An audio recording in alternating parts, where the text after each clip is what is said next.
Everybody has a plan until they get punched in the face. That's what Mike Tyson said. And it's so true. Whether we're talking about a financial plan, a nutrition plan, a workout plan, whatever the plan, it all makes sense to our conscious brain until something happens, like the Marcus punch you in the face, or I don't know, a bad decision. Yeah, once that punch in the face comes, the whole plan changes. And that's why we have to talk about mindset versus mentality. You keep on hearing about money mindset, money mindset. It's all over the internet. But what if I told you that is only 5% of it? Your money mindset is really not driving your decision making or your client's decision making. Your mentality is. And you need to know more about it. I'm going to share it with you today.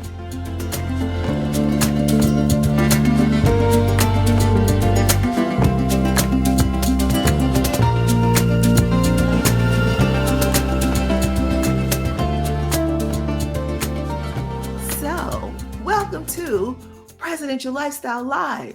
I am so glad you're here. We have so much to talk about when it comes to mindset versus mentality.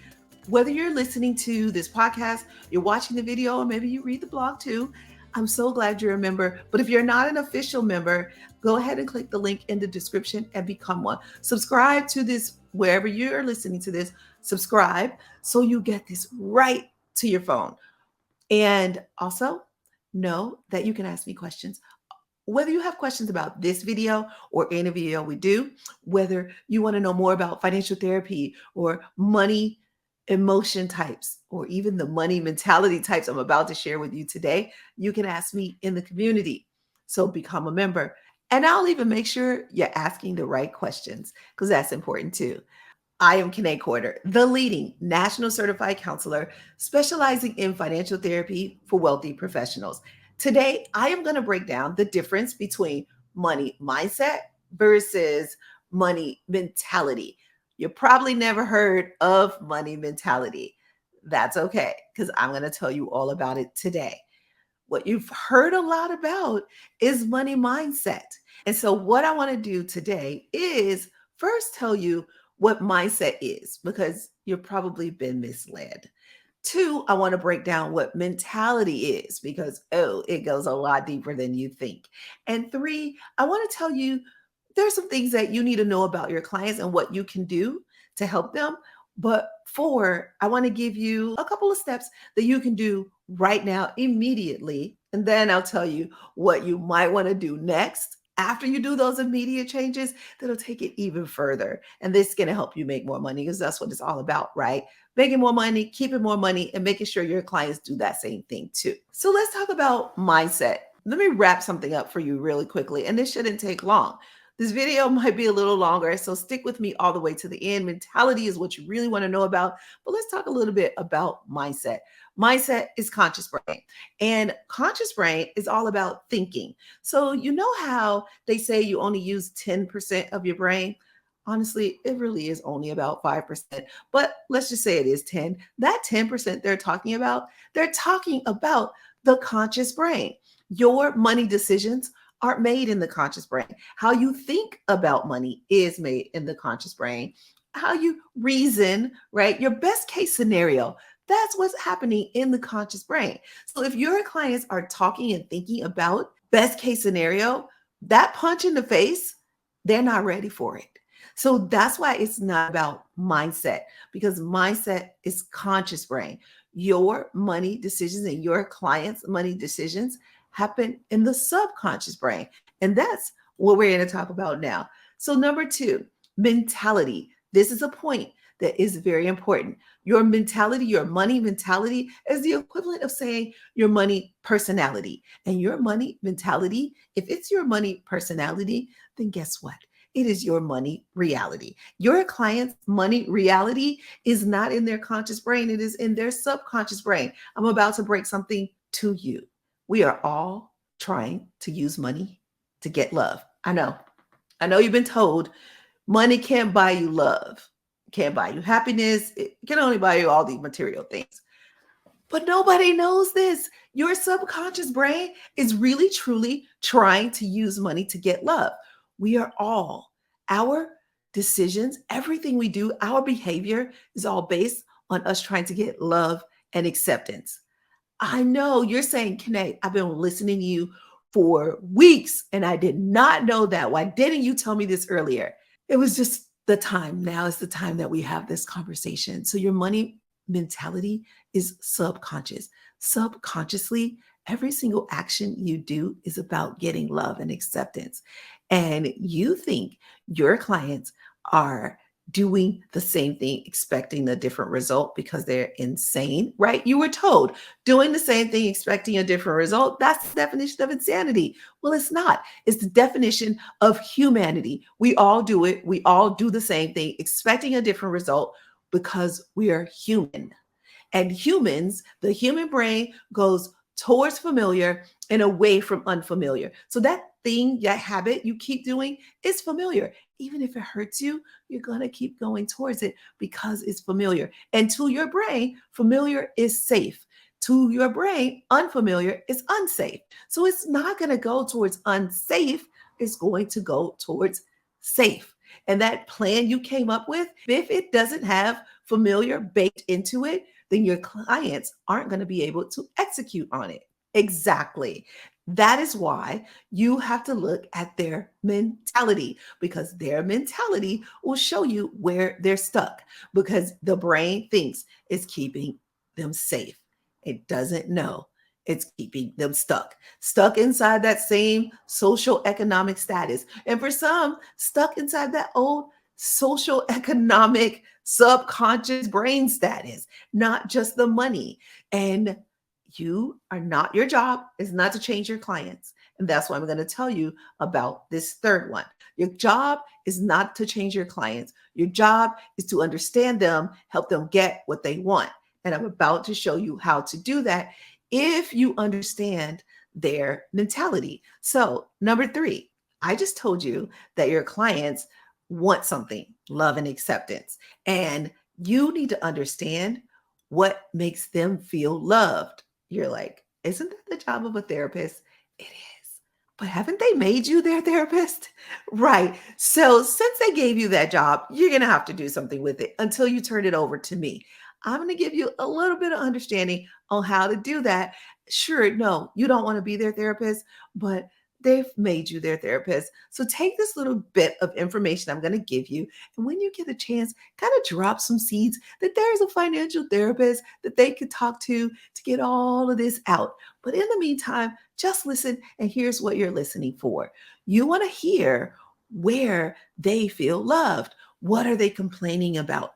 Who are they truly? Because they need to sync with their authentic self. So you get a version of them that's, very puffed up and maybe even a little phony, because they have to be big and strong in front of all of the people, especially the wealthier they get, the more big and strong they have to be, right? And I don't necessarily mean this is figuratively, not literally big and strong, but they need to look capable. And in front of you, you'll get to see their vulnerable self. And when you see that vulnerable self, that personality come out, those mistakes they make, find out what those mistakes mean to them. Why did they overspend? Why did they overgive? Why did they overwork themselves? Why did they stay so conservative and away from risk? You'll need to understand that, because that authentic part of them that makes them believe that by doing this, they stay safe and they continue to get love and acceptance. That is the part of them that you'll be able to use in their plan. So that takes me to number 4. This one you'll like. Okay, here you go. I want you to take some notes. And if you don't have time to take notes, maybe you're driving, you're listening to this and you're driving, join the community so that you and I can have a discussion about this and you can go deeper. So here's what you're going to do. First, you need to have awareness. I just told you in number 3 that you have to listen and hear what your clients are saying, but also what they're not saying, and listen to where they feel like they need to be loved. So that awareness is the first thing that you're going to be looking for. You're going to hear them talk about their challenges. And that's number 2. You're going to be looking to accept their challenges. Your job is not to change them. Now, the 3 A's to change that we talk about in Control the Controllable, one of my programs: awareness, acceptance, and then the third one is adjust. Your clients and I am a brain changer. That is the work that I do. We have the power to do that. You don't control your clients. So you're just going to do the first two steps: awareness and acceptance. You're going to accept your clients for where they are. Why? Because you have got to create a plan that they can follow so that they can trust you. If you don't accept them for who they are, they won't feel loved, which is what they've been trying to get all of this time, and they will move on and go and get a new advisor. Oh, yep. That's why that other client left, because they didn't feel loved and accepted by you. And you're thinking, but that's not my job to love them. My job is to guide them to grow and preserve their wealth. But everything they do is to be loved and accepted. And if you know where they are challenged and you accept that about them and you bake that into the plan, they will love you. Because let me tell you a secret: you're doing everything you're doing to be loved and accepted too. Okay, don't tell anybody I told you that. I mean, you don't tell anybody. I won't tell anybody I told you that. Okay, let's keep going. Now, you've got an awareness, right? You know what they need in order to feel love and acceptance. Two, you know their biggest challenges, what they're going to do in order to get that love and acceptance. And now, the third thing that you're going to do is get really clear on their strengths. Here's the thing I want to point out to you: the money cycle is earn, grow, protect, gift, and enjoy your money. Your clients are usually good at one or two of those, maybe three if they are a hero. That's one of the money mentality types. Most of your clients are not going to be presidents. Now, I'm going to do the next video. I'll break down each one of the money mentality types. So make sure you come back next week. But your clients are going to be good at one or two: earn, grow, protect, gift, enjoy your money. They're probably good at earning. Got that down. Almost every wealthy person is. But what about the grow, protect, the gift, enjoy? Now, they're probably not going to be good at all of those, but find the ones that they are good. They're earning, they're good, and which one of the other ones are they good at? Once you know that, you're going to make sure that the plan is strong in that area. That maybe since they're so good at earning, we're going to make sure that we pour a lot of money into the plan, right? Maybe they are good at growth. Maybe they do take risks. And so if you know that, then you're going to put the right amount of risk where you can add that risk in so the portfolio can grow. You know what I'm saying? Focus on what they're strong at. So awareness, acceptance, and strengths is the third one for you, not in the control of controllable. So don't get that mixed up. Once you get in the community, we'll talk deeper on the control the controllable, because you don't control your clients. They can barely control themselves. So how can you control them? So this is not about controlling them. This is about understanding them and helping them understand themselves. Does that make sense? Good. So lastly, I want to wrap up by saying this. Look, understanding and acknowledging the fundamental distinctions between money mindset and money mentality is pivotal. Shifting the focus from conscious beliefs to subconscious emotional experiences is going to help you better understand your clients. Because look, there are three things that are driving them: societal pressures or messages, their parents' idea of prosperity or the good life, and their experiences overall. When you merge those three together, your clients are going to take action and be triggered by things that are so outside of your control that you're going to just have to bake them into the plan. So when you shift from thinking about what you guys talked about to more so about what they are doing, looking at their behavior, this is going to make life easier for you and for them. By embracing the paradigm shift, you as an advisor, as a trusted advisor, can build a deeper connection because you'll understand them in a way that they don't even understand themselves. You'll leverage their strengths, as I mentioned, and ultimately foster prosperity by aligning their strengths and their authentic self with their challenges so to help them overcome them. And this is powerful. So The last thing I want to make sure you get is that what clients want most of all is what we all want, you and I too, love and acceptance, right? But let's go deeper. They want to enjoy life today, prepare for the future, and leave a lasting legacy that they can be proud of. You're helping them do that, but their money mentality can get in the way of all three of those. And if they do, then they don't reach their goal and they will blame you. It is not your fault, but it is your responsibility. So I am going to serve you, support you as you serve and support them while you do what you do best, grow and preserve their wealth. I'll give you all the tips and tools you need, which is why you need to join the community. So go ahead and click that link and do that.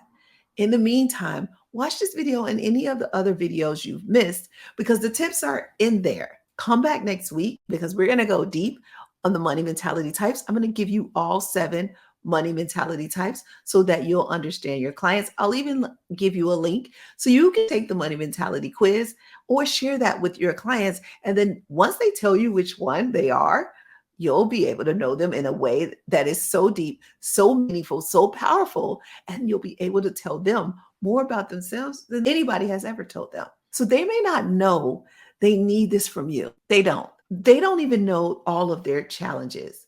But once they know that you've got their back, once they know that you're on their side, once they know that you accept them, then what they'll do is accept you. See how that works? You'll have a client for life. And that's what you want. And then you want their children's children to be your clients if you're still around. And if not, you've built a legacy. So whoever's running the company, when you're no longer here, you want them to have this deep connection to the clients.